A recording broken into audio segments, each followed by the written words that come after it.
Alright guys, so DC and James Gunn have revealed the Supergirl poster for Supergirl 2026, which is going to be the next film that we see inside the DCU going forward. And I just wanted to take a look at this poster with you guys, talk about the image a little bit, and then discuss more of what we can see inside of this Supergirl film, because it is based on a very popular Supergirl comic. So first things first, the poster right here is on the screen for you guys, and the first thing I noticed is, of course, the Superman logo in big with the slogan that they used for that film, that being "Look Up," right? That was the headline for the Superman film, was "Look Up," and now it is spray painted over. I guess she spray painted over it and now says "Look Out." So we're looking out for Supergirl, for Kara, and we get a glimpse at her suit here. She's wearing exactly what she was wearing at the end of the Superman film. Spoiler alert for the Superman film. Of course, if you're watching this video, you should have already seen that film by now. But yeah, we get a look at the Supergirl outfit. I think it looks fantastic, honestly. I think this is a great design that they went with right here, where it looks very similar to the DCU Superman up top, but then the bottom half gets very feminine. We see the skirt there, the boots there. I think all of that looks fantastic, along with the lead actress that they have playing Kara inside of this film. Now, the poster overall, it's fantastic. I really enjoyed this image. So with that being said, let's discuss more about what we're going to see inside this Supergirl film.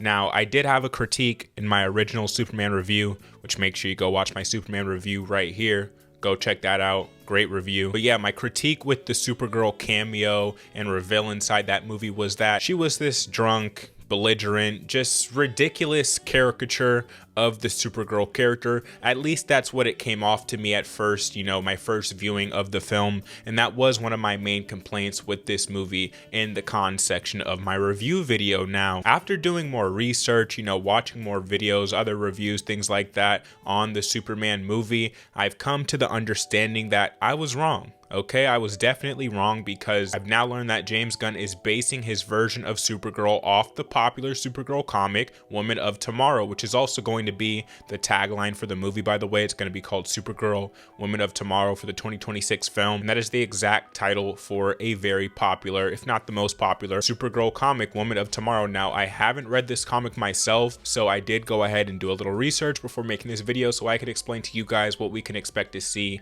not only out of this comic book, but in the film for the story that he's adapting based on this comic book. Now, I have the summary pulled up right here for you guys so we can read it, and then we'll talk about it afterwards. It says, the story begins with a disheartened Kara Zor-El feeling purposeless despite her epic adventures. She's viewed primarily through the lens of Superman's fame and struggles with the impact of her past traumas, like witnessing the destruction of Krypton and being sent to Earth to protect her baby cousin, who ultimately didn't need her protection. Everything changes when a young alien girl named Ruth-I seeks out Supergirl on a mission of vengeance. Ruth-I's world has been destroyed, and she's determined to seek revenge against the man responsible for her father's death. Supergirl, despite being in a weakened state due to the Red Sun and initially hesitant to endorse revenge, decides to help Ruth-I track down the murderer. So a very interesting tell there. That's for the most part what you can see in that comic book, and that we can expect to see in this 2026 upcoming film. And I think it's quite fascinating, because it gives us a completely different look at the Superman character in general. Whereas this is a character that's been sent to Earth as a baby. He's been raised by humans, instilled with love, kindness, things like that. And just the huge contrast between Superman and his cousin Kara, where she was actually raised on Krypton. She got to have a life on Krypton, and now she's dealing with the traumatic loss of Krypton being destroyed, and her losing her family and everyone that she knows outside of her baby cousin, which she never really knew in the first place. Now, just having that knowledge, it connects all the dots for me. It takes away my complaint that I had for Supergirl at the end of the Superman film, because now it makes sense. Now we have context between why she's going to get drunk at all these different planets, why she's showing up and just acting a fool inside this movie, and it now just all makes sense as to why they chose to portray her that way inside of this film. So this is going to be a character that we start off with in the Supergirl film, who's in a very dark place, a traumatic place, dealing with loss in her life, and who we get to see learn along the way, and by the end of the movie maybe join Superman in this symbol of hope and peace and being this protector of humans, which that also adds into her story because she doesn't really care for human beings, right? She grew up on Krypton. She hasn't learned to love them as Superman has, so she still has some journey to go when it comes to love for humans and for the planet Earth and all that type of stuff. So I think it's fantastic.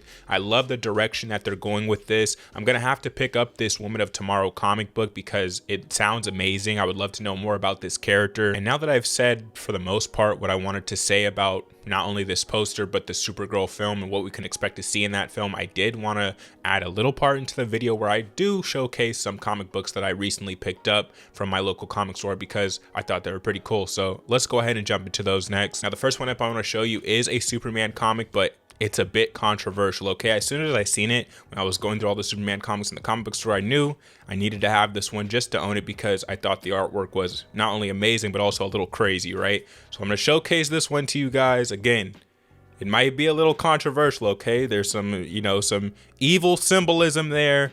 But as you can see, Superman is taking care of business here. I thought, it was extremely interesting and fascinating when I seen it. So I just had to own this piece of artwork. And yeah, I plan on reading through, all these comic books that I got, but I have yet to do that yet. They're still in the nice packaging that I got them in.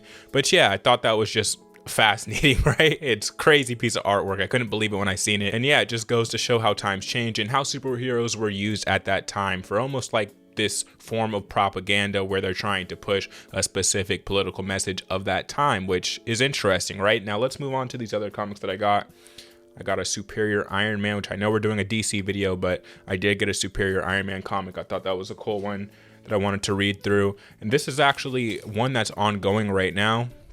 Absolute Batman. Okay, this is brand new. It's only a few issues in right now, so if you want to jump on point for a Batman comic, for a modern comic, this is going to be one for you. Absolute Batman. All right, now again, I haven't read through all of these yet, so I can't do necessarily a review just yet, but maybe I will once I get around to reading these. I thought this was a cool piece of artwork, and I'm seeing some cool things online about this, which is why I wanted to pick that up. Plus, Batman is my favorite superhero now. Let's move on to this right here. Right, I think you guys are gonna like this one, Mr. Terrific. Now if you've seen the Superman film, you know how dope this character is, right? Now this is actually issue 2. This is year 1, Mr. Terrific. So again, another great jump on point if you want to learn about a character that we got to see in the film and that we're going to see in the DCU going forward with Mr. Terrific here. Now this is issue 2. I do have issue 1. I showcased that in my Superman review and I talked about that a little there. So I'm very excited to read issue 2 because issue 1 was very good. And let's move on to my next one that I got here, a classic Batman one. Okay, Batman Legends of the Night. It's a bit light. All right, there we go. Can we see that? All right, I think the artwork on this is just great. And yeah, I picked up another Batman one also, 3 Batman ones because like I said, this is my favorite hero, so I had to go ahead and do that. But this is the final one here that I'm going to showcase to you guys that I picked up. What stocks the Gotham Knight? All right, look how dope that is. It's like the classic fit where he still has the blue hue on his cowl, and then he has some gray there with the classic yellow Batman symbol. So 3 Batman comics, one of them modern, the other ones came out quite some time ago, and then a year 1 Mr. Terrific, and then a classic Superman. I thought that was a great thing to bring to you guys and showcase to you guys, and a great moment to include it into a video because I was very excited about those comics that I picked up. Now with that being said, guys, that is our Supergirl Woman of Tomorrow video. That is the poster and what we can expect to see out of this film. I would love to know your thoughts on the Supergirl film going forward down in the comment section down below. Are you looking forward to this movie, especially after seeing Superman that released this year? Let us know all that down in the comment section down below. And if you don't know what we do here on Demigod ENT, we do film, TV, and anime based content. So if you're interested in this type of content, you're in the right place. Hit subscribe, hit the like button if you enjoyed this video. I'll catch you in the next one, guys. Peace.